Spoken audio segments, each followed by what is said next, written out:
What's up, you guys? Welcome back to Steve's Project Car Garage. My name is Steve. Sitting behind me here is the differential for the 1970 Triumph Spitfire that we're currently rebuilding. And we're going to do some work today to get this thing cleaned up, prepped, to get some seals replaced on it. So stick around, it'll be a good video. Alright, so to kind of show you what we got going on here, this is the original pumpkin out of the back of the Spitfire. And as far as I know, this should be original, and it should be 4:11:1 on the gear ratio, which is what we're going to keep.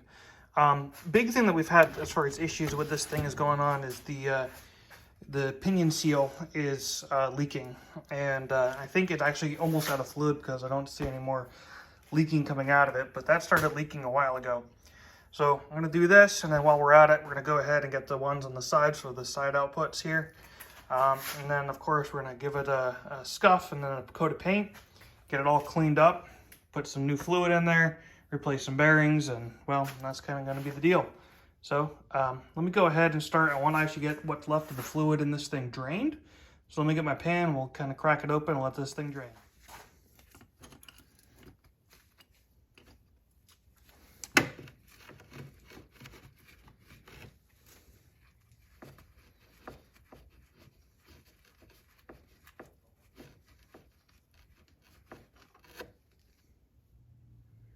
Well, there's no shavings or anything on there, so that's good. And no fluid, so set the tilt and let her rip.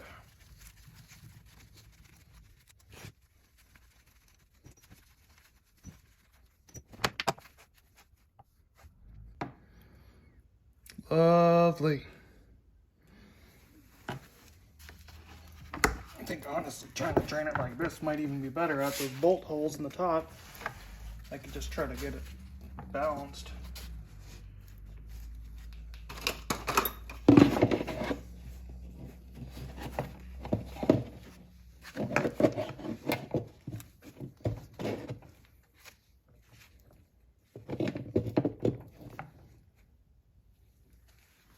Cool. All right, we'll let that drain for a bit, and then we'll come back to it. But that's some pretty thick looking gear oil. All right, so we're back. We got this guy drained out. And so before I really go too deep, I want to start working on removing the bushings. I noticed that the actual metal insert just for the middle of the bushing just came right out.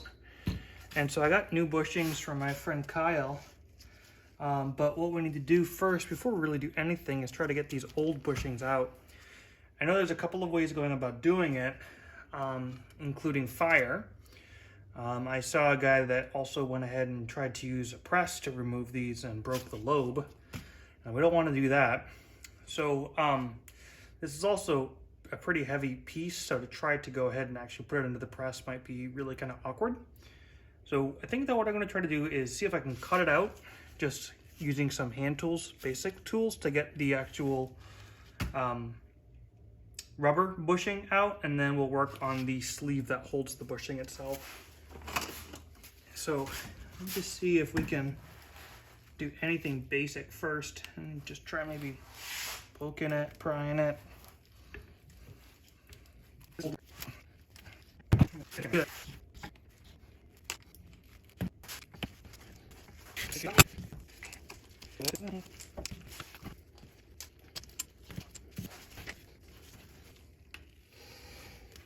Yeah, you see, that's what I'm talking about, trying to get these guys out right here. Sure you can kind of see that.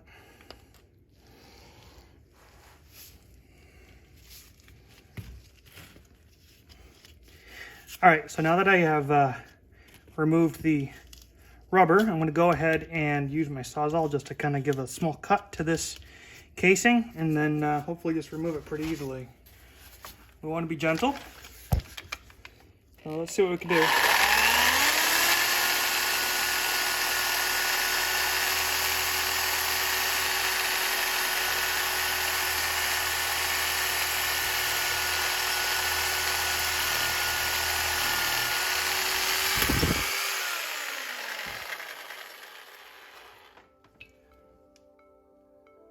That should be enough. Let's see if we can start tapping it out a little bit.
There we go.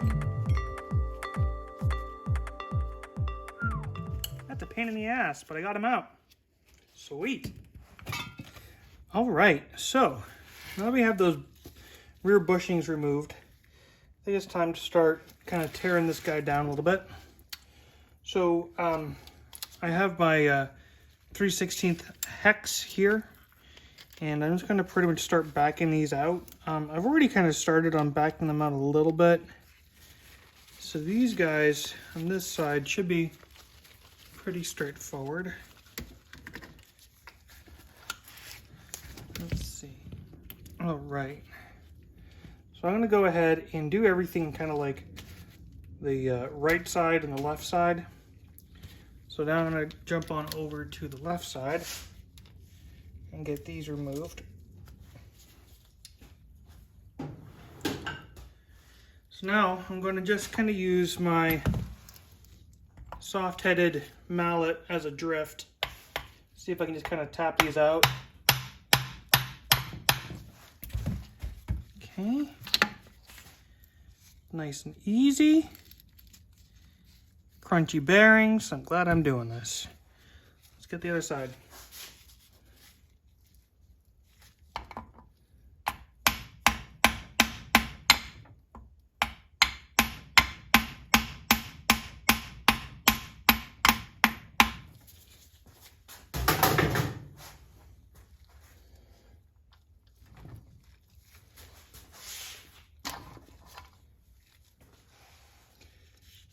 These bearings aren't as bad, but those are crunchy. Look at that. That oil. That is some old oil. Alright, so now we're going to go ahead and crack the main case apart so we can get the back off and take a look and see what we're dealing with. Let's see how well this goes for us.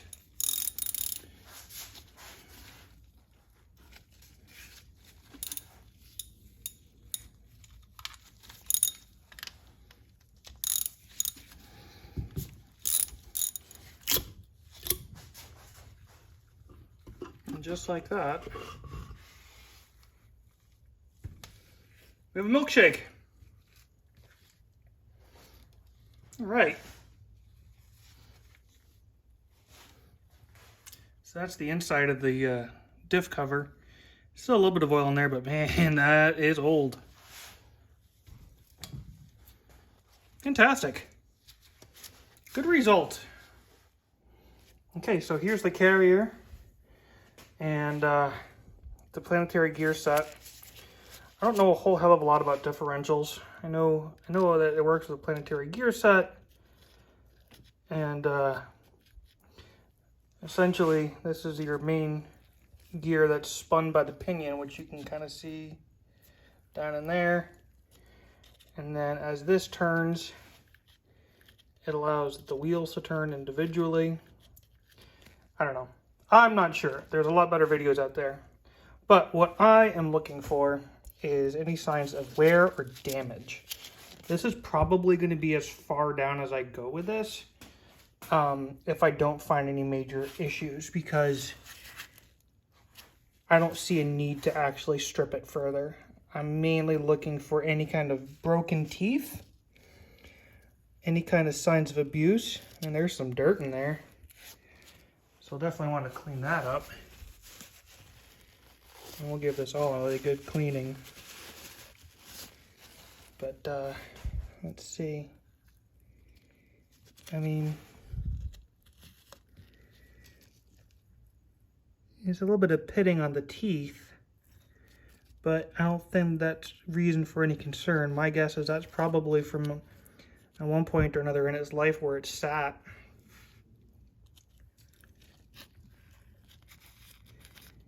Now let's take a look and rotate all of these gears.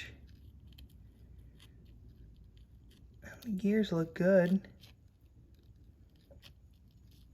I don't see anything wrong here. So I don't really think we're going to go much further outside of maybe just trying to get in here and get this all nice and clean and get any kind of grit that's in here out. Because I mean, yeah, I keep running into some spots where there's some grit. And we don't want any grit, that's for sure. Grit is what can tear these little things to pieces. And the bearing in the front seems to be good, but we are going to replace it, I think. And we'll take a look, I don't know. But so far it's good. I just don't want to have to try to readjust the shims and all that, because these are all shimmed in here, and as soon as you take it apart, you really kind of got to respec it. But anyways, that's what we're looking at. It's not bad. Let's keep going. All right, so I gave the gears a decent inspection and I wiped them down. Everything looks pretty decent there, which is really good. So now I need to focus on trying to remove this. Now this, though, is set to a preload, and so we need to reference where we're at with it.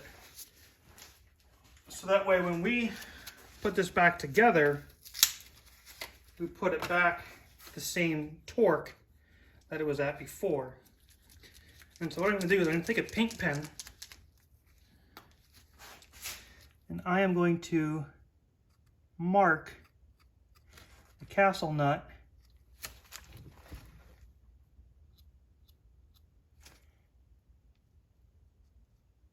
like that.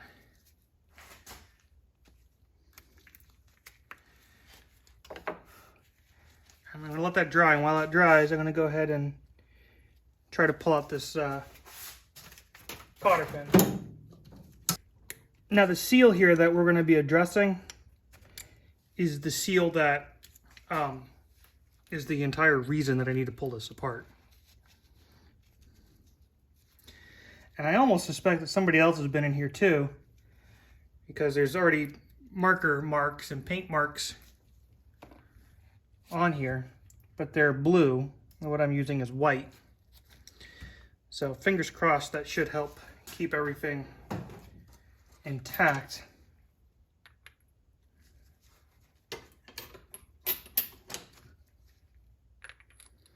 All right. So we're going to use the impact gun on this. Got it marked, so let's see if we can do this. There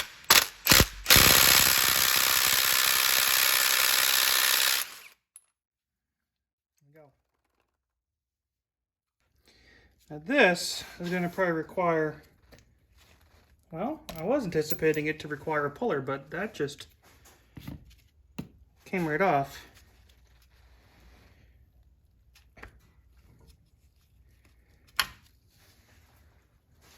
Okay, well, there we go. Oh yeah, that is a nasty looking little area. All right, let's go ahead and take this off.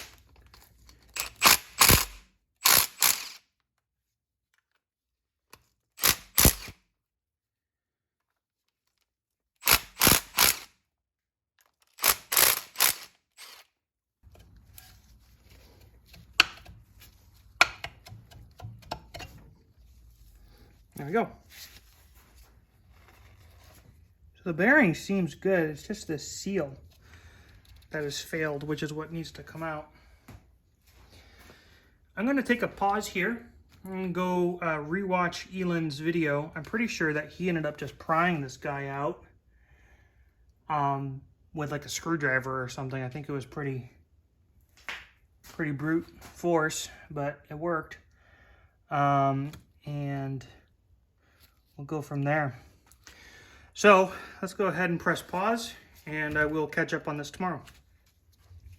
All right, so I'm going to try a little something that Elan did. Elan used a screw into the old seal to go ahead and try to remove it. So I'm going to go ahead and do the same. We're just going to slowly try to drive a screw in.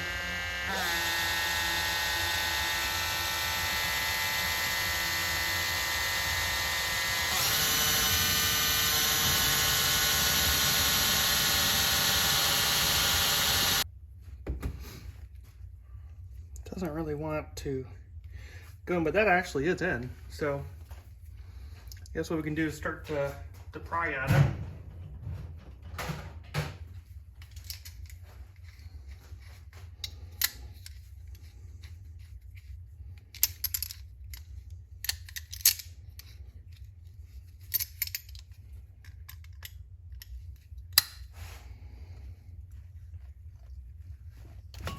No, that just pulls it out. Alright, so I got pulled away from that for a second, so I'm going to actually try a different self-tapping screw this time.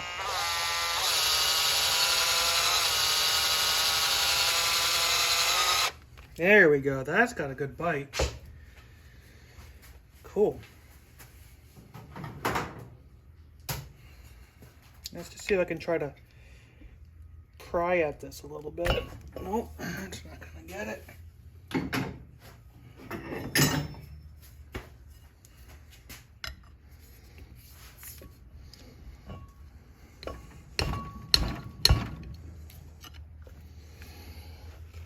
Five minutes later. And of course, as soon as I get it, my alarm goes off, so. But that worked. Now should be able to relatively easily take it out the rest of the way. I hope. Come on. I gotta go back to work. Alright,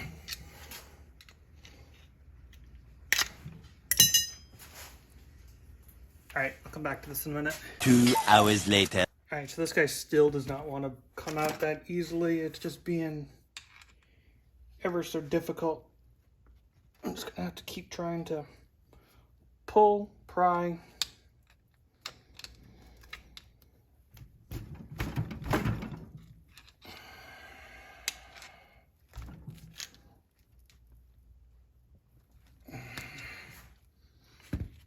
It's really being difficult.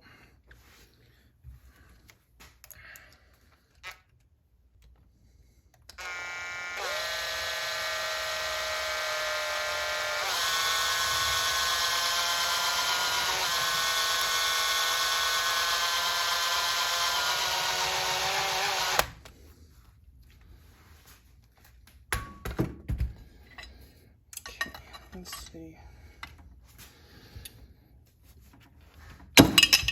Got it. Wow, that was a pain in the butt.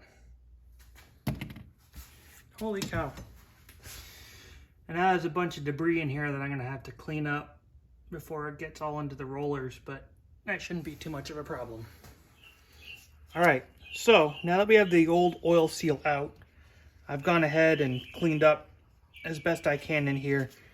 And I even used my little pick to remove any little bits of debris that were left. And I mean, it's clean. There's nothing that shouldn't be in here, which is great. So the next step now is to go ahead and put in this new pinion oil seal. This one's different from the one that I took out, though, in the sense that it does not have a metal outer shell. It's hard plastic, but I don't see any reason why this wouldn't work. So this just seems like it's kind of a situation of press it on in and use some even pressure. It should just drop right in.